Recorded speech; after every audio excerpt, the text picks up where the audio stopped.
Hi, I'm at my grandma's new house. I want to ask her some questions about the war. Let's go inside.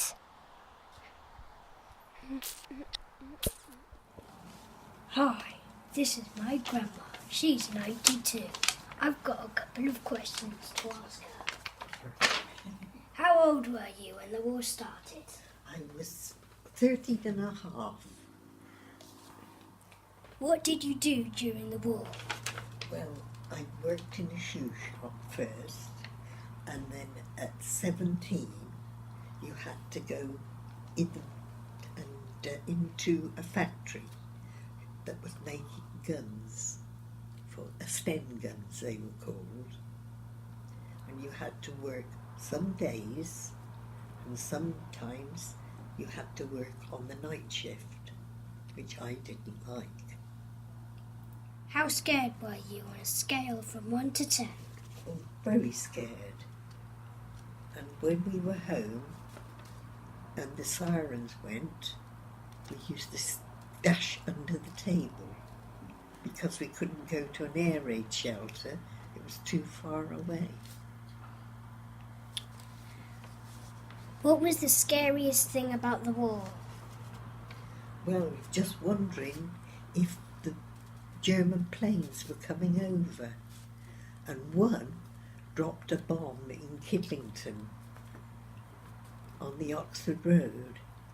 It's all fields now, but it's houses now, but when the bomb was dropped, fortunately it was in a field, so it didn't hurt anyone. What was it like when the bomb exploded?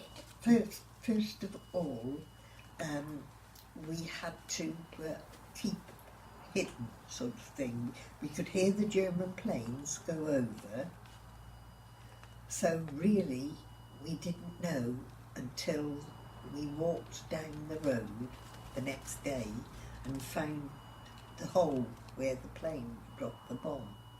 We saw the bits and pieces around the field. So some people were going to pick up pieces for souvenirs. What did you eat? Well, food was on ration, so you had to have a book and take it if you went to the butcher's, and you could only have a few sausages, but if you didn't want sausages you could have perhaps some meat to stew. It was very limited food. What did you think when the war started? Well, we were just scared. And I was at school, and if the siren went, the teacher used to say, "Quick, quick!" We had to run across the field to the air raid shelter. And the teacher would sing to us to try and take their minds off the war.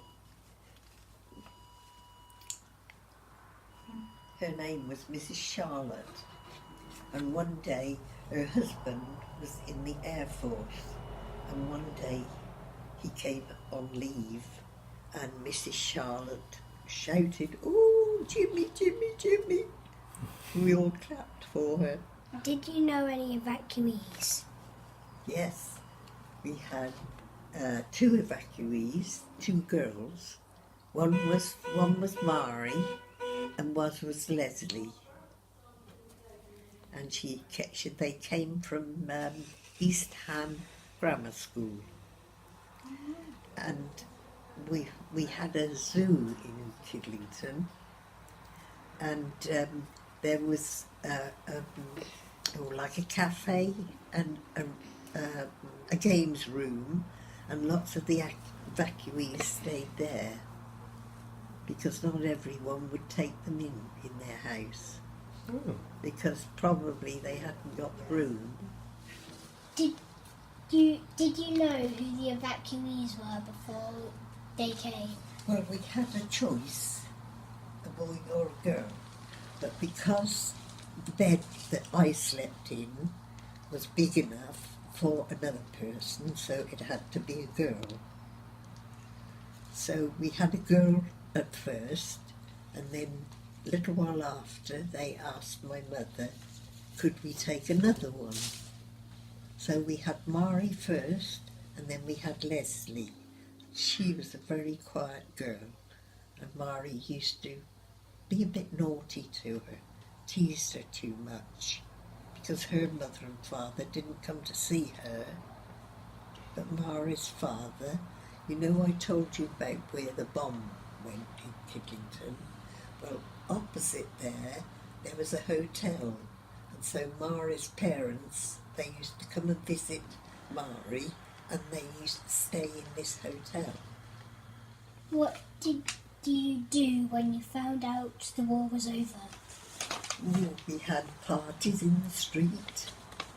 It was wonderful. Everybody brought what cakes they could, because, you know, I told you things were rationed. But we had a lovely time. We all made paper hats out of newspaper, because you didn't have many crackers only at Christmas then, if you were lucky.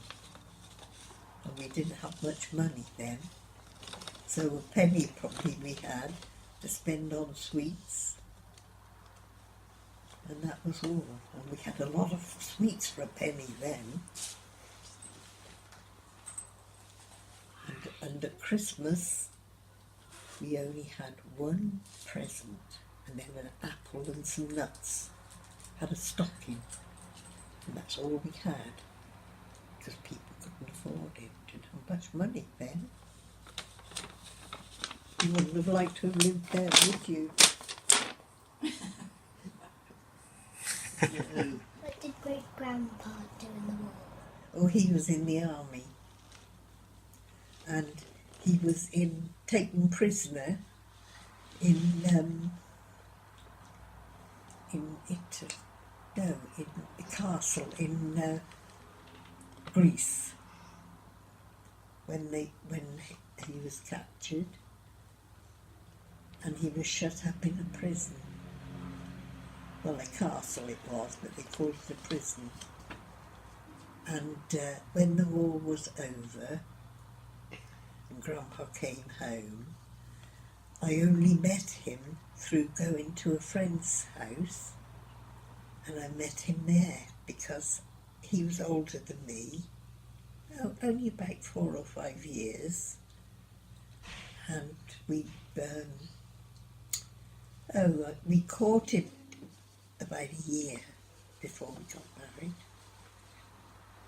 And he used to come down when he had leave, and he used to stop in somebody's house, because he couldn't come to our house. So he went to a house in the village, and Mrs. Pugh, the lady's name was, that took him in. And she, I don't know how she did it, but she had a few more things to feed them on. I don't know if she had an extra ration because she was taking people in. And my auntie, who was a nurse, lived at Woodstock, and over the road was a fire station. And when the Germans bombed Coventry Cathedral, all the fire engines had to go. And so when they came back, because the fire station was only across the road from where my auntie lived, and she used to make sandwiches for them, and the Duchess of Marlborough at Blenheim Palace got to hear about this, and the Duchess sent a big food parcel down in thanks to my auntie helping the firemen out. So that was nice, wasn't it? Thank you for the interview then. It was a pleasure. Hope it's helped you.